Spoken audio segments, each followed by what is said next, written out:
નમસ્કાર, સ્વાગત છે આપનું ડીટીવી ન્યૂઝમાં। દાહોદની સનરાઈઝ પબ્લિક સ્કૂલમાં વિજ્ઞાન મેળાનું આયોજન કરાયું, જેમાં બાળકોએ ઉત્સાહભેર 90 જેટલી કૃતિઓ રજૂ કરી। દાહોદના જીઆઈડીસી રોડ ઉપર આવેલી સનરાઈઝ પબ્લિક સ્કૂલમાં વાર્ષિક વિજ્ઞાન મેળાનું આયોજન કરવામાં આવ્યું હતું, જેમાં શિક્ષકોના માર્ગદર્શન હેઠળ વિદ્યાર્થીઓએ અલગ અલગ વિષયો સાથે પર્યાવરણ જાગૃતિ, ઓક્સિજન સહિતના લોક ઉપયોગી થઈ શકે અને જાહેર જીવનમાં કઈ વસ્તુઓ ફાયદાકારક છે અને કઈ વસ્તુઓથી નુકસાન પહોંચી શકે છે તેવા સંદેશ સાથે અલગ અલગ 90 જેટલી કૃતિઓ રજૂ કરી હતી।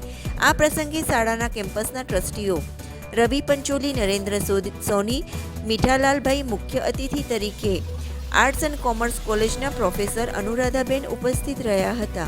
તમામ મહાનુભાવોએ બાળ વૈજ્ઞાનિકોને અને માર્ગદર્શક શિક્ષકોને અભિનંદન પાઠવી રજૂ કરાયેલી કૃતિઓ તેમજ તેમની મહેનતને બિરદાવી હતી।